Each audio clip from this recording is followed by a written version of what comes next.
Bonjour à tous, on se retrouve pour l'émission de 13 heures, le journal quotidien, 3 fois par jour, matin, midi et soir. On rentre tout de suite dans le vif du sujet avec White et Fartcoin qui commencent à dévisser. Ça pourrait s'accélérer. Je vais vous expliquer pourquoi, mais on en a déjà parlé un petit peu vaguement sur les émissions précédentes. C'est que le seuil des 95 000 dollars commence à devenir un seuil assez symbolique et il commence à se renforcer également dans la presse spécialisée.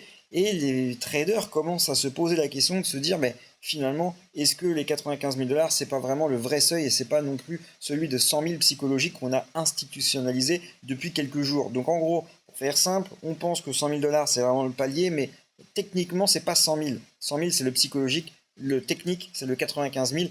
Et il y a des gros volumes de shorts qui se positionnent. On va les voir tout à l'heure. Ça pourrait faire une grosse secousse, un vrai tremblement de terre. Et je pense que là, il faut quand même prendre des précautions. Au niveau du crypto fearing grid, on est toujours à 55. Globalement, on est dans une position neutre. Autant dire que ça peut partir au nord comme au sud assez facilement.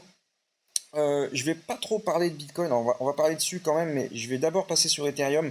Ethereum, on voit qu'on est sur les 2500 dollars et que finalement, on n'arrive pas à s'affranchir d'une position. Et on voit ici la ligne bleue MA200 qui tape chaque fois sur le cours et ça l'empêche de traverser.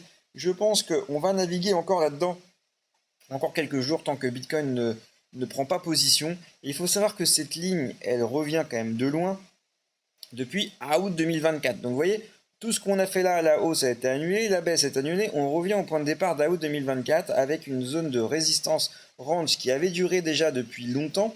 Je pense que ça peut encore, vous voyez le range qu'on a eu là, qui a fait du 3 août 2024 au 7 novembre, vous voyez, ça a duré plusieurs mois, eh ben, je pense que ça pourrait nous amener quelque chose qui nous amènerait en sortie en fin juin, oui, fin juin, donc on aura encore à peu près 3 semaines à galérer comme ça sur Ethereum. Il faut savoir que quand je passe en daily, en fait, la montée qu'on a eue ici de 1300 dollars à quasiment 2700 a fait envoyer le RSI, vous voyez, en zone 25, en zone 86 en l'espace de allez, du 7 avril en 15 jours. En 15 jours. Donc forcément, ce type de poussée a besoin de digérer par la suite, c'est totalement normal. Donc là, je pense qu'on en a à peu près jusqu'à fin juin pour que le RSI refroidisse progressivement et qu'on ait la possibilité de donner une impulsion. Et la seule manière de le faire refroidir, eh bien tout simplement, c'est de ranger. Il n'y a pas plus bête comme simple idée. Au niveau des bitcoins, je repasse rapidement là-dessus, même si ça n'a pas forcément beaucoup évolué ces dernières heures. On a toujours ici, hop, euh, on a toujours ici un bitcoin qui supporte sur la barre des 100 000, mais je le rappelle, la vraie résistance ici, elle est aux alentours des... hop, je vais le mettre sur ce graphe-là. Ouais, elle est ici aux alentours des 95 000 dollars. Donc il faut vraiment que vous gardiez ça en tête. S'il y a des ordres à poser, c'est 95 000. En gros, on achète à 95 000. Pardon, ici, on achète à 95 000. On achète également peut-être un peu sur le support à 100 000. Et dès qu'on arrive au 105, 106, eh ben on allège la position et on essaie de vriller comme ça légèrement le temps que la MA200 reconnecte le cours. Au niveau des liquidations, on va en reparler juste après, mais là il commence à y avoir des volumes massifs de liquidation potentiels. Je pense que ça va faire mal. Je ne sais pas si ça va être au sud ou au nord, mais quand ça va arriver, ça va vraiment péter. On a GPS qui explose, on en avait déjà parlé précédemment, il y a peut-être une semaine, quelque chose comme ça, GPS. Je pense qu'il faut alléger son portefeuille sur GPS si vous êtes entré sur ce token. Je pense même que GPS est une solution à shorter. Donc étant donné qu'il est actuellement positionné sur Binance, il est à peu près sur tous les exchanges, eh bien moi je positionnerai des shorts là-dessus. D'ailleurs je vais le faire juste après la vidéo. Donc c'est pas forcément un conseil d'achat, un conseil de vente aujourd'hui, c'est plutôt une recommandation à la baisse sur GPS. On a Meta qui va investir 10 millions de dollars pour scaler ses ambitions d'intelligence artificielle. Donc ça va toujours dans le sens que l'IA globalement, eh ben, il y a du volume, il y a un intérêt, ça ne désemplit pas, ça continue de croître.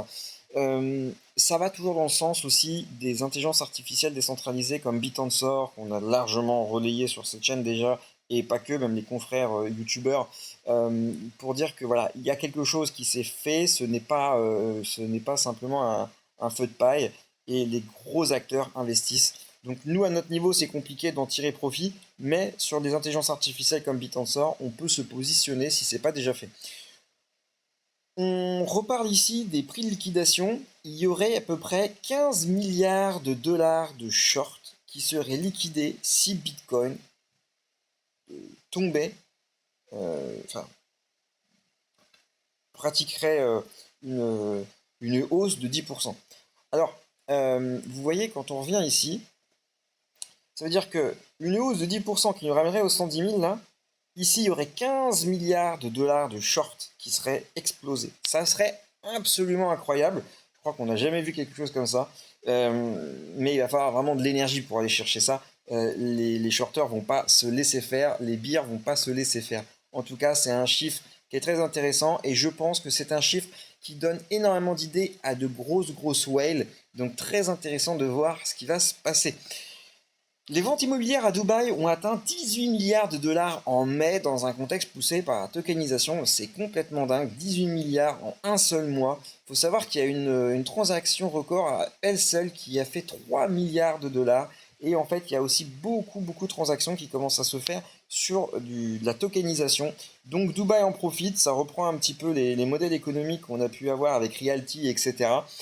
C'est impressionnant, en tout cas tout ça pour dire que la tokenisation, les RWA, même s'il y a des gros défauts, a un potentiel intéressant dans le monde réel et on peut le voir ici, ça a complètement boosté ici à Dubaï les transactions immobilières, en grande partie en tout cas.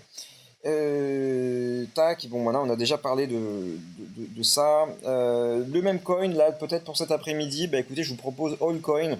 Il est assez récent, hein. Il a quoi? Il a 4 heures, quelque chose comme ça. Ouais, ça, non, un peu plus, pardon, ça a 5 jours. Ça a 5 jours, ça pousse fort. Il y a du volume, il y a de la liquidité pour un même coin. Vous savez, ma position, c'est toujours délicat de parler de même coin, mais j'aime bien vous proposer un même coin. Et bien, ça serait aujourd'hui ce token que je privilégierais à mon portefeuille pour la journée. Voilà, j'espère avoir fait le tour avec vous de la journée. On se retrouve en fin de journée pour l'émission du soir. Je rappelle qu'il y a 3 émissions par jour, donc abonnez-vous à la chaîne pour ne pas louper les autres émissions. Allez, bonne journée à tous, bon dimanche, bye bye.